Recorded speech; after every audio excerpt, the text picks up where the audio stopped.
the process here. Hello everybody. This is Bart Sharp, and today's class is about entering the unknown with love, because the unknown is what we're all facing right now, and we do not have any answers to a lot of the problems that are occurring today. And there's a lot of confusion. It's even sometimes hard to find what the truth is because there's so many stories.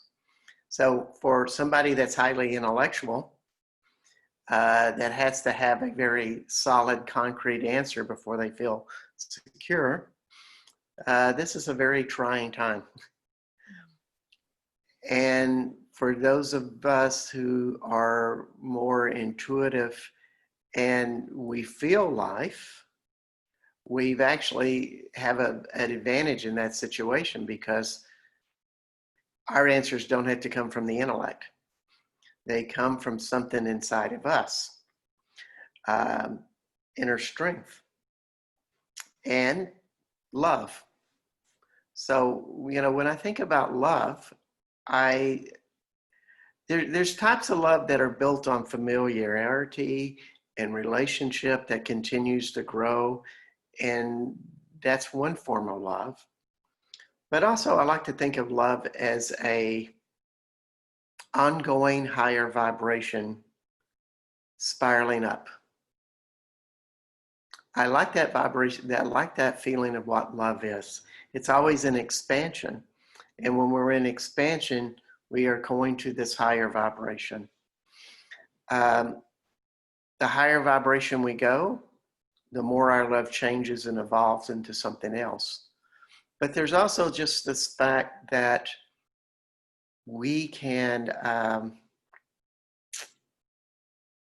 be in tune with our own inner love through always growing. There's something about that concept of consciousness is always spiraling up. And when we stay in that form of awareness, we stay open, and it creates security. And security is a big thing these days. I like to think of Carolyn Mace, the author and speaker, major powerhouse, and she had this concept that everybody has a innate power inside of them, something that is genuinely their power to create life, create dreams, create possibilities.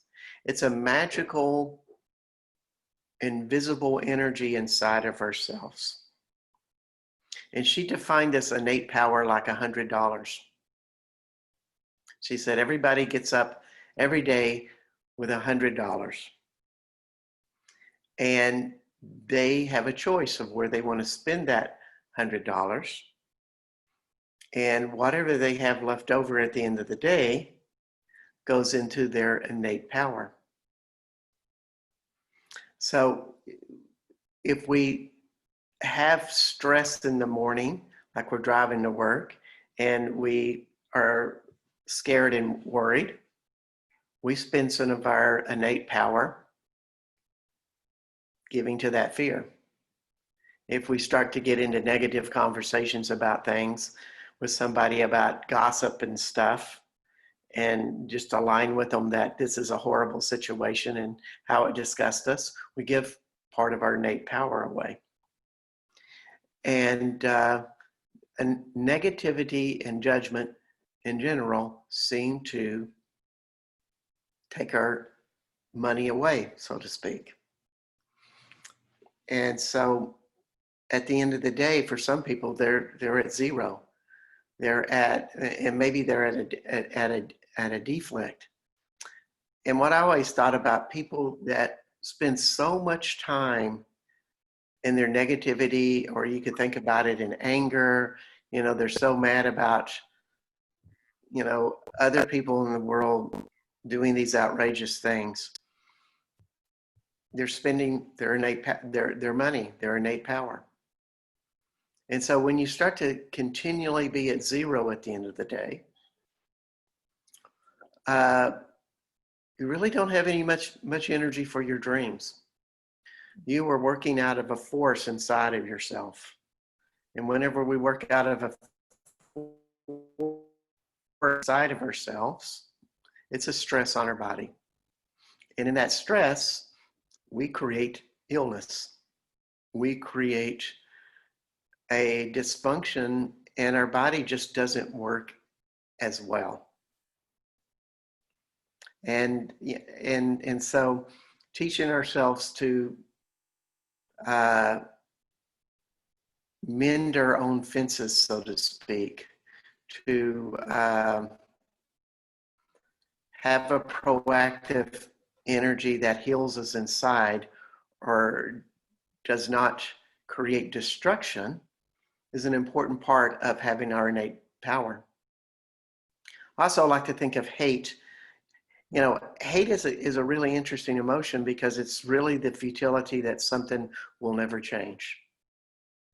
And so when we have an attitude that something will never change, the hatred starts to come in, and it's a self-destructive energy. It will destroy what we feel like we have no power in changing. To me, it just kind of feels like cancer. So, you know, I thought Carolyn Myss had a great concept about how much do you spend of your innate power, or your, as she puts her, your $100 on these issues.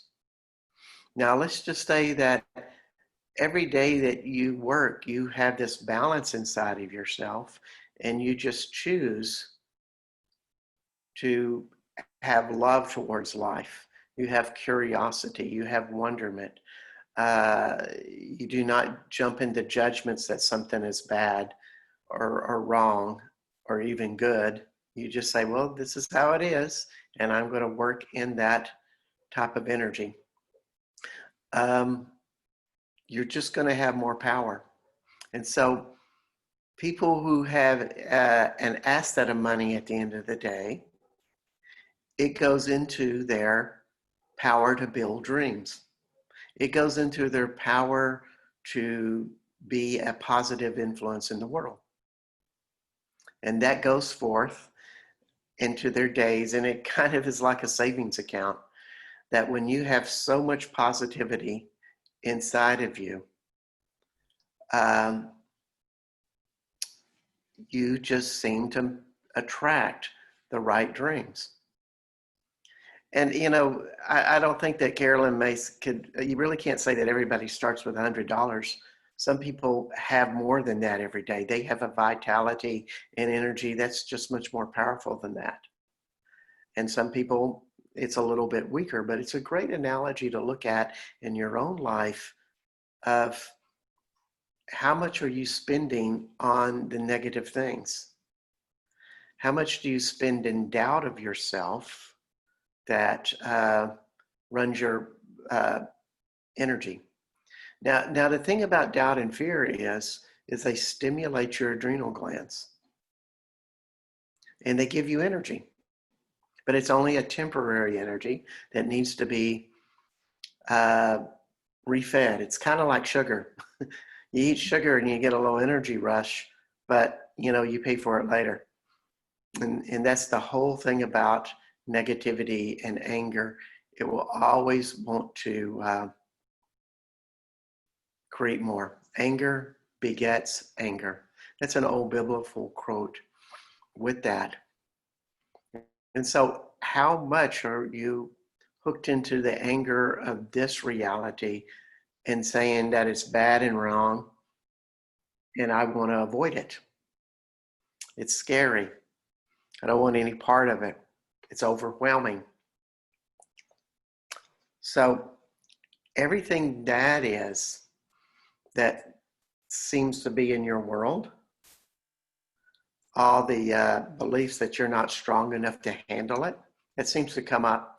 I'm just starting to read the group and see what is open to be cleared here. And that seems to be a good one. that you're not strong enough to handle and be present with the anger of the world. How many times have you been defeated by angry people and therefore the wall comes up? Like, I am scared of these people, therefore the wall goes up. I'm going to avoid them. I'm going to be scared of them. I'm going to use my fear to try to avoid them in some way, shape, or form. Okay, so all of what that is and all the beliefs that you're not strong enough to handle it, and all the ways, means, methods, modalities, forms, structures, significances that it's being held in your life.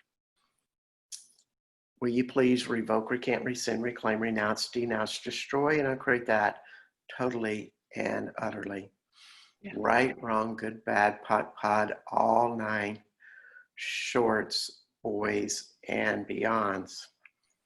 So I'm reading this a lot in people's livers. That would be on your right side, which would be your masculine side. And the liver is really a big part of the defensive system. In other words, this what we create defending, like we have to protect ourselves through life. And everything that we see the world with persecutors, bullies, very powerful people that have no regard for us. Everything that there's a polarity that we are weak. And all the sadness about that we are weak. And this really goes back to something in childhood. And suddenly we have switched into the spleen with this. All the sadness held back there that you are weak against, or you are weak in relation to other people who are aggressive. In other words, that's the relationship. One person is strong, one person is weak, and they have a relationship.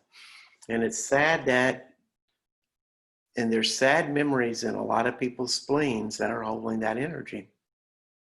So just get what that is for you.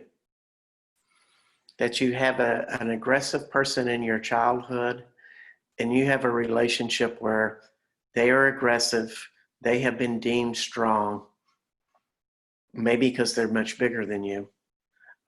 You're the child, they're the adult. And you're holding that sadness. Okay, so we like to connect to the consciousness of that sadness and everything that you've made secret, hidden, invisible, covert, unseen, unsaid, undisclosed, unacknowledged about your sadness, about being the weaker person.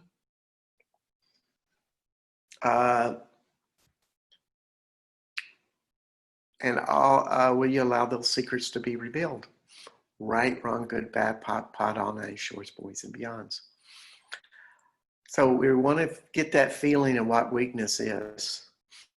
And weakness really in relation to a parent figure. And what that feels contracted on your feminine side. And this would be the innocent side. This would be your child side. And, you know, it's the sadness could probably come from a place like, I'm unlovable. I can't inspire them through the great person I am as a child. Because children are great people. They have innocence. They have a beauty in them that can be quite inspiring for an adult if the adult is open to that possibility. So everything that's sad that's not recognized, all the ways, means, methods, modalities, forms, structures, significances that it's held in your body, will you please destroy and uncreate them all totally and utterly? Right, wrong, good, bad, pot, all 9 shorts, boys, and beyonds. And how much as a child is there this feeling that my love doesn't have power?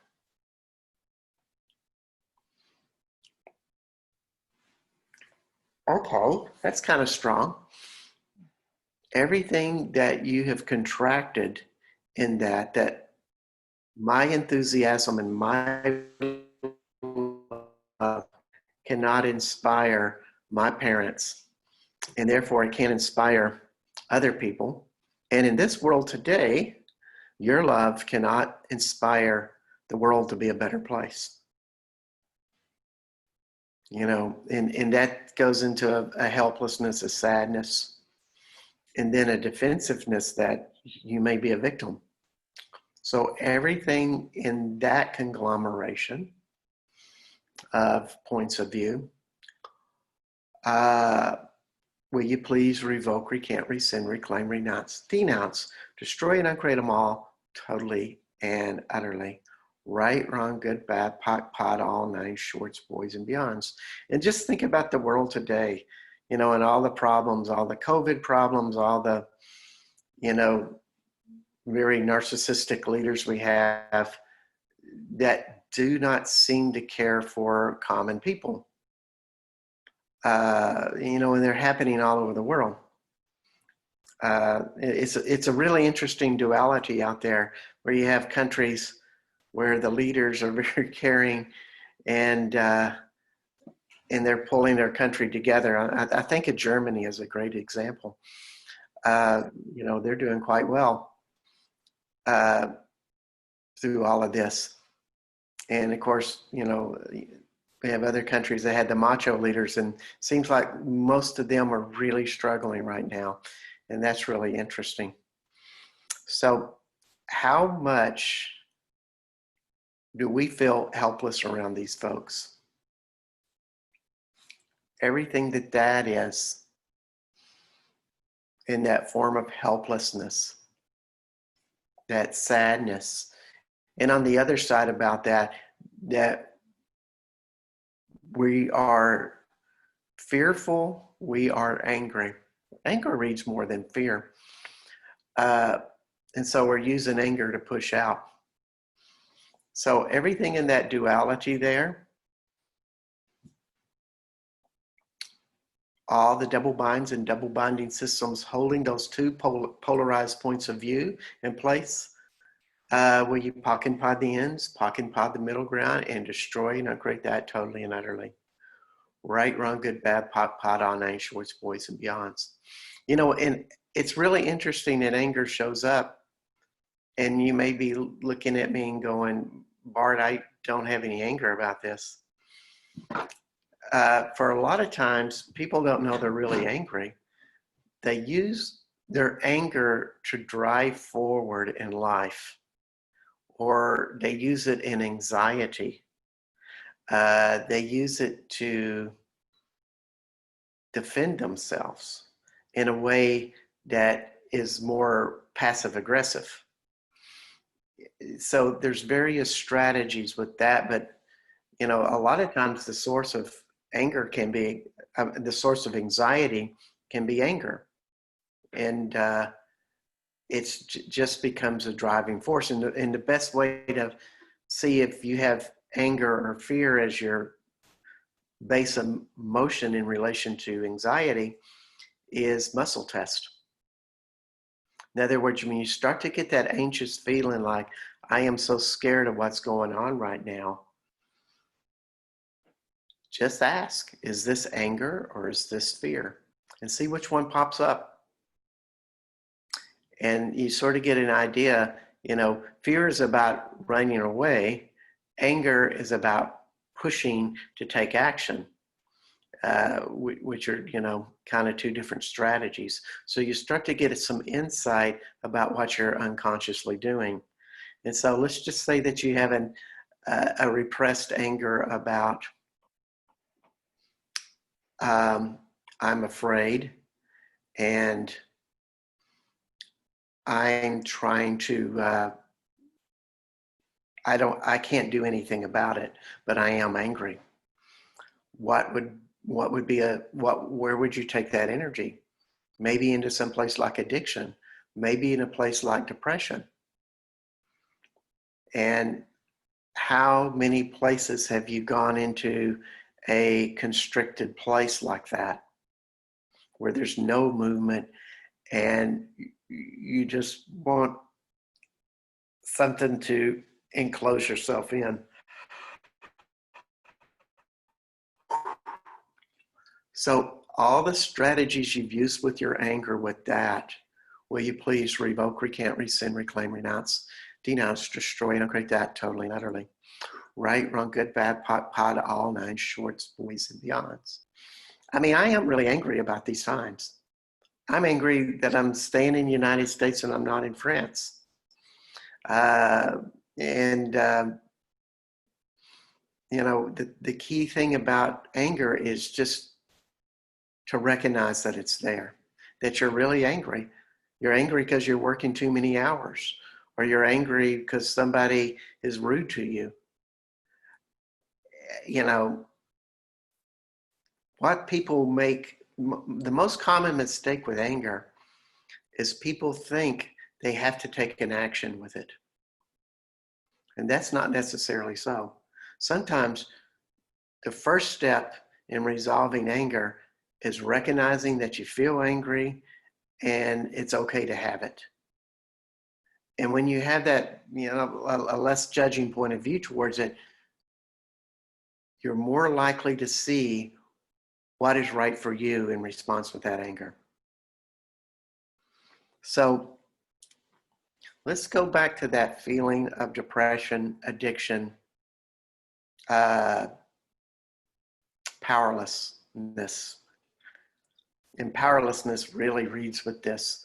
So everything that you have this feeling of powerlessness, that is compared with the anger.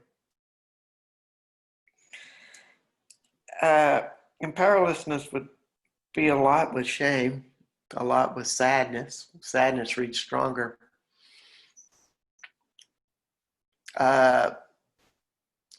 All the energy of that, and just feel into your right side, into your liver area. If it feels really heavy and intense right now, that's because you're getting in touch with that area.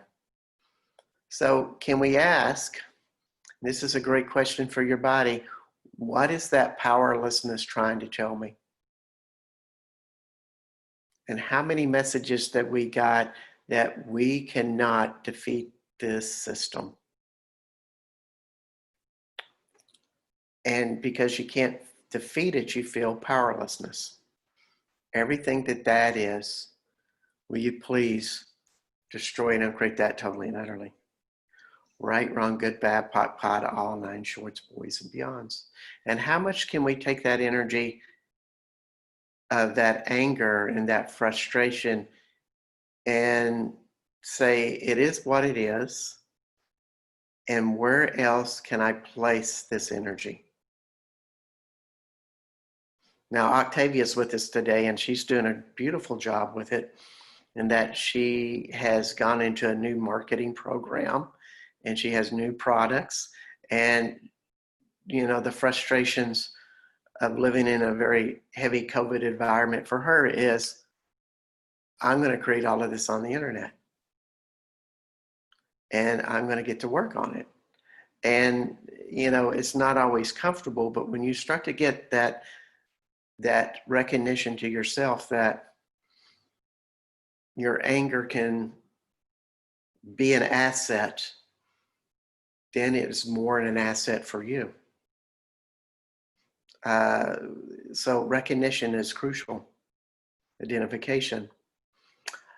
So would you be willing to claim on and acknowledge that you're willing to listen to your anger and see where it can take you? Everything that is, right, wrong, good, bad, pot, all nine shorts, boys, and beyonds. Of course, you know, when I put up these classes, you know, I write out some notes and ideas, but I'm almost certain that I'm going to get distracted away from them, and that's the case right now. But one of the things I was thinking about bringing in as one of our powers is our ancestors. And this is a really probably ancient technique that in everywhere from the American Indians to the Japanese uh, to the Atlanteans have always said, you bring the power of your ancestors in because they're with you. Their spirits are with you. It's kind of like the same concept as angels. So let's do some ancestry work. So would you be willing to invite the infinite intensity consciousness of your ancestors to be with you, to stand behind you, and be a part of this creative process that we're about to venture into?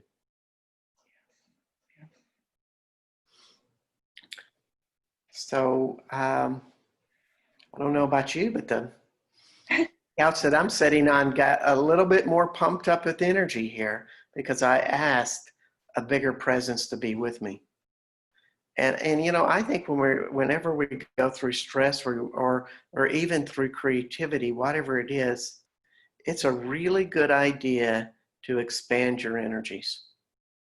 I think that's what people do with prayer. In prayer circles, they're getting together as a community and they're creating a healing energy.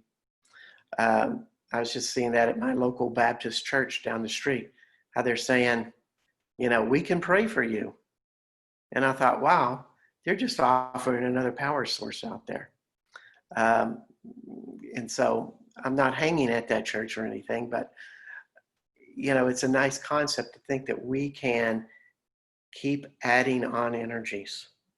So in regards to our ancestors, how much did they use the strength of love, inspiration, and anger to move forward, to be pioneers, to open into new challenges with hope and promise?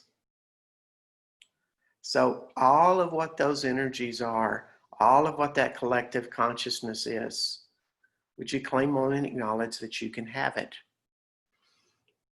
Right, wrong, good, bad, pod, all 9 shorts, boys, and beyonds. And everything that they saw fears as a challenge, but they brought it, they encountered those challenges with faith.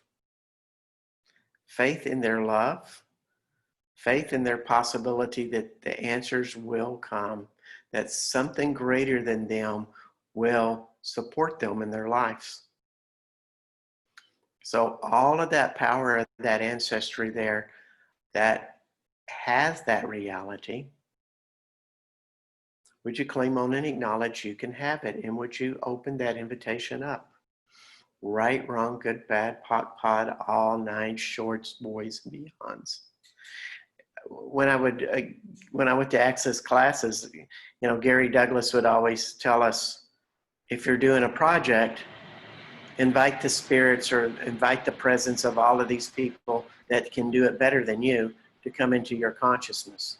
So when I write, I would ask the presence of J.K. Rowling to show up, the author of Harry Potter books. And something of a more whimsical and lighter vibration would show up in me. I would always be trying to bring something lighter and more expansive. Therefore, creativity would appear in my life. It's just like an opening. And so when we're open to our hearts, our second chakra, and just feeling our whole body, that energy opens. And when we ask our angels, our ancestors, to come into our body, that energy opens even more. And to me, embodiment is everything. It's not something that these beings are standing behind you or off in a distant world helping you. No. This is about teaching you how to embody this energy, how you can live with it and make your awareness lighter, which would be a form of love. And when we open to that, possibilities are more likely to happen because we are no longer closing little things off with our worries and stress. Because every time we feel a stress here of how bad things are, it just kind of applies to various other parts of our lives. It just naturally does that. And on the other end, we can open everything. If you ever go to my home, which I think everybody in this group's been in my home, you'll note that I have these big windows looking out to my backyard. And there, when you look out, there's all of these trees that I've planted. And I planted these trees for a lot of reasons, but one purpose is that when I look up out of that window, I see the leaves on the trees, I see all the fractal designs that nature has, and it energetically opens me. Just for a split second, I get opened by that view. It's not linear, it's not straight, it's not round, it's not some, man-made design. It's a nature design, and I open to that vibration and consciousness. So when I write and when I create and when I have wanting to get ideas of new stuff, when I want to meditate with my eyes open and look in that and open my love, the nature helps me open it. It's just one more reminder of how I can stay open. And in that, we gain strength. So, how many fractal energies, how many possibilities of our ancestors, of our angels, of higher sources can we open up into? And would you be willing to have more? Everything that is, would you claim on and acknowledge that you can have it? Right, wrong, good, bad, pot, all nine shorts, boys and beyonds. I don't know how many people do Reiki or various things. I think this is coming from Diane for some weird reason. It's almost like all of these symbols are appearing in your body of all of these alien races, angel beings. They're kind of like Reiki symbols or something like that. So, and I just bring that up because if we acknowledge it in Diana and say, whatever that reality she's in, can I be in communion with it? Can I open to these energies? Everything that is, will you please claim on and acknowledge that you can have it? Right, wrong, good, bad, pod, all nine shorts, boys and beyonds.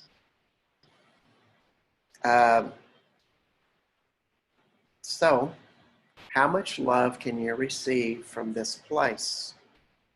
And everything that you define that love has to be in a tangible commodity, like a relationship, or sex, or God, or somebody smiling at you, et cetera, et cetera, et cetera, mankind cooperating together. All of those definitions, would you be willing to go beyond that and just purely see love as an energy that you can have regardless of how you're relating to others, regardless of what's happening in the world, and regardless of all the stress that people are experiencing these days? Everything that is, would you claim on any knowledge that you can have it? Right, wrong, good, bad, pot, all nine shorts, boys, and beyonds. And what kind of positive strength can you build and have inside of you? Right, wrong, good, bad, pot, pod, all nine, shorts, boys, and beyonds. So everything about standing up tall in your, that you can have a greater presence amongst everybody, that you can be a beacon, somebody that is more vibrant, a higher vibration than your surroundings. Would you claim on and acknowledge that you can have it? Right, wrong, good, bad, pot, pot, all nine shorts, boys, and beyonds. And I want you to visualize yourself amongst people. It doesn't have to be anybody specific. It can just be like being out in a crowd in your neighborhood, which doesn't happen much these days, but I think you know the concept. I want you to visualize yourself there. And you're just around common, ordinary people, people you might go to work with, whatever that is. See yourself as a rising vibration. What's the energy of having your ancestors with you? What's the energy of having your angels, having your higher powers, having all of these symbols that bring in all of these other energies? And all of what they equate to is we're offering you a higher vibration. So can you take all of that vibration and bring it deep into your body, like your second chakra, and let it percolate there? So all that we've concocted here in this second chakra, I like to call it the cauldron of white light. It's a very witchy concept. So we want to activate that cauldron of white light and just see that energy in your second chakra. And we multiply that a billion times a billion times a billion times a billion times a billion times a billion times a billion times a billion, right, wrong, good, bad, pot, pot, all nine shorts, boys, and beyonds. So feel this white light very powerful inside of you. And it's just vibrating, and it has all of this support. But the support is now internalized. It's all you now.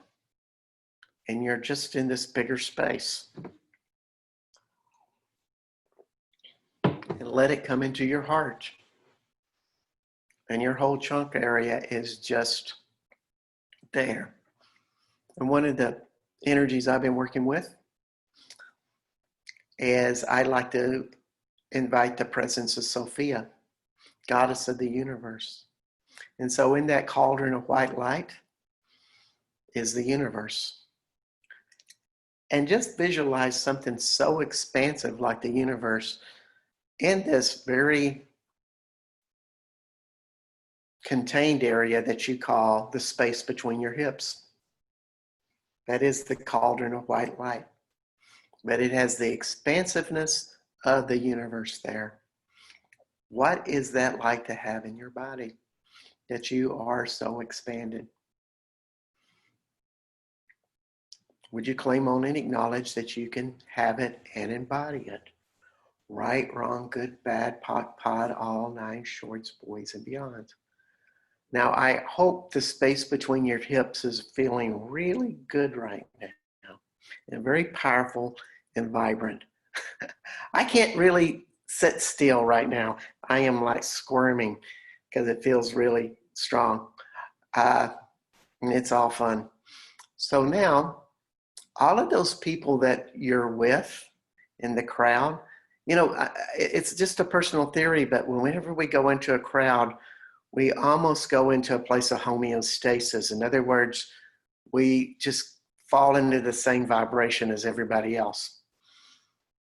But in this case, You're not going to be like everybody else. That energy is going to go out and influence everybody to be like you. And so feel this cauldron of white light connect with all of these people. And it's your white light together. And now it's so easy and fast. This doesn't take a lot of work. In other words, you're connected just like that. Now start putting people you know. Start putting business associates. Start putting people that are sick. Start putting people that are struggling. And that they are connected with this. And just start adding them in, you know.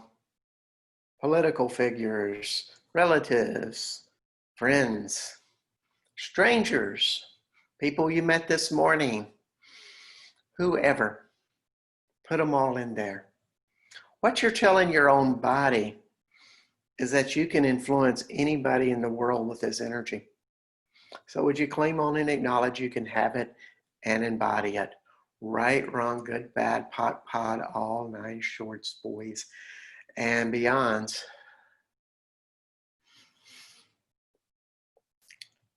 And add more people. And so you have this whole matrix, call it a vibrational specificity. And you're connected. Now think of your town that you're living in. Mine is Austin, Texas.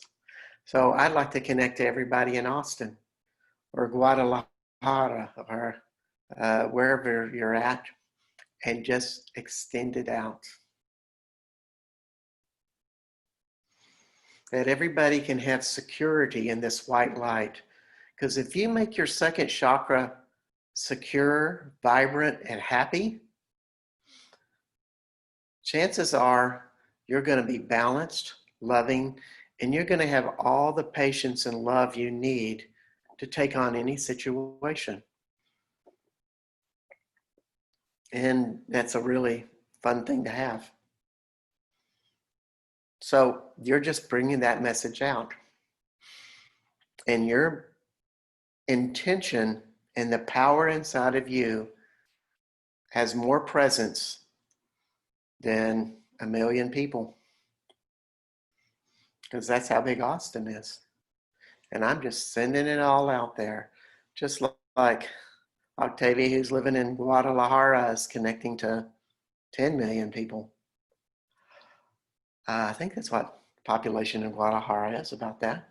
So we extend it out. And all of our communities, we as a group here in this Zoom class connect with. And we hold this with each other. And like the ancient magic makers of old, I'm thinking of the Egyptian sisters of Isis, we as this group of 4, maybe 5 people, we all open our hearts to each other and have good faith with each other. No judgments towards each other, but we allow our energy of our cauldrons to commune and resonate with each other. Would you claim on and acknowledge you can have that? Right, wrong, good, bad, pot, pod, all 9 shorts, boys, and beyonds. Okay, so let's just think about how people that we've connected to are facing and frustrated and fearful and sad and angry about the COVID virus. And just get that vibration of all the people you're connected to. Like, what's that energy like that the collective consciousness is in right now? I'm getting a lot of fear and frustration. And that also means anger. Now allow your energy to change that. It's like you're just feeling that vibration of frustration. It's like, what's the energy of frustration with all these people? Something switches. something clicks in that's heavier and more frenetic. Now, change it. Change that vibration. Change their chakras. Just by you connecting with them and you being firm in your energy changes everybody around you. So what you claim on and acknowledge, you can have it and embody it. Right, wrong, good, bad, pot, all nine shorts, boys, and beyonds. And let's just think about all the people that are so frustrated right now that they're thinking of violence. They're acting in violence. They're doing aggression. And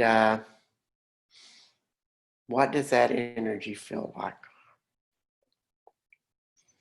Can you allow your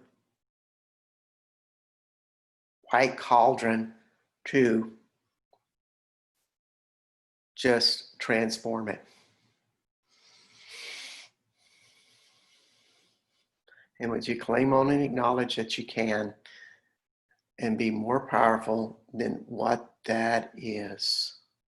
Right, wrong, good, bad, pot on any shorts, boys, and beyonds. It's maybe not more powerful, it's more conscious, and you can change the vibration.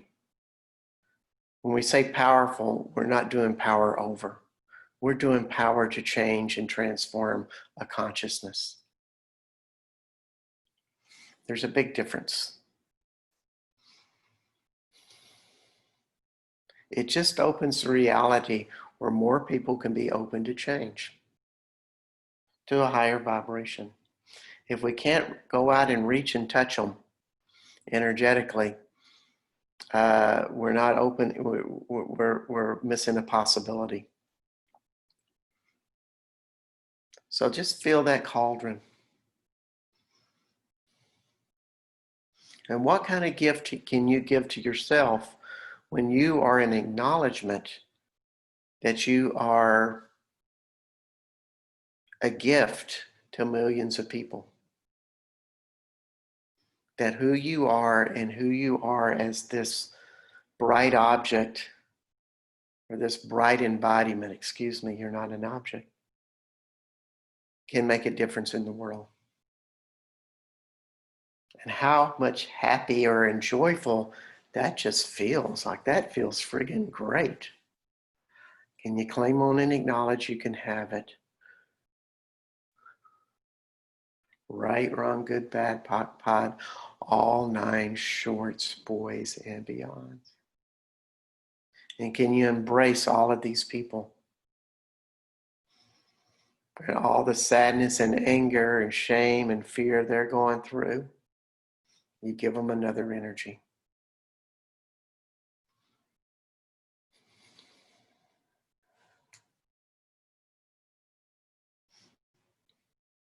So I ask the universal vibration of love to come into this.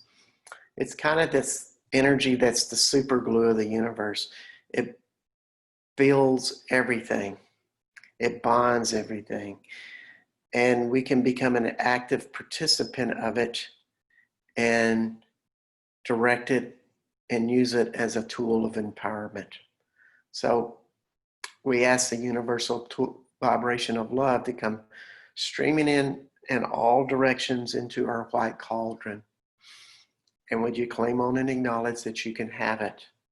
Right, wrong, good, bad, pot, all nine shorts, boys, and beyonds. And can you give it out to all of these people?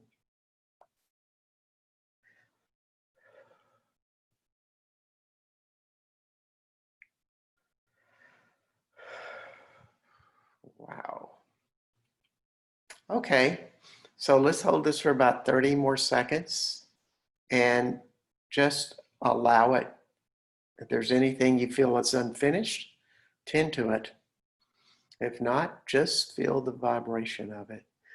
Allow it to go into all the cells of your body.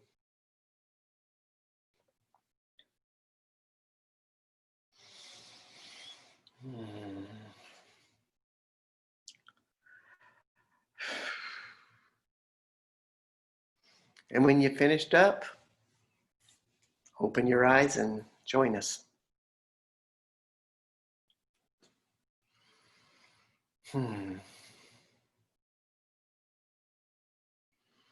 Wow.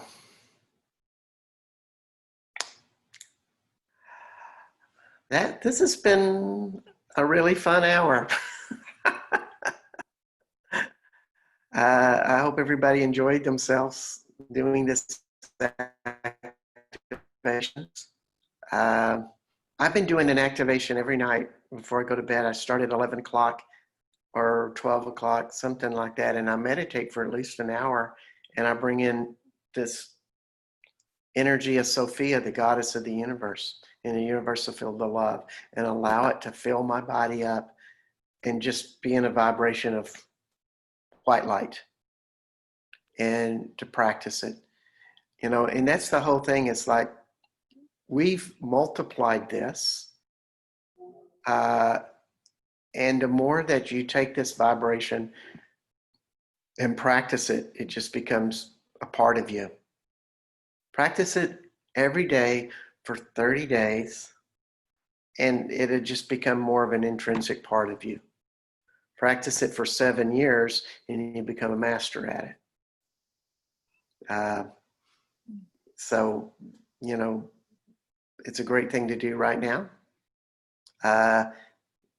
Being it's in August in Texas, and it's hot, and all of this stuff is going, this to me is my super glue that holds me together. It's reminded me this because it's so easy to be seduced into negativity at right now. And at the same time, the world needs people who decide to live in light and choose to live in light and practice living in light. So I hope you go forth and practice your meditations and practice a higher vibration. And, I hope to see y'all soon. I'll probably do this class in a couple of more weeks. Thank you, Bart. All right. Thank you, Bart. That was wonderful. Hi, Activia. Hey, Diana. I didn't know you were in Guadalajara. Well, I feel pretty high and feel really light. And so Yes. we did it together. Yes. All right. Have a great day, beautiful people. Yes. Bye. All right.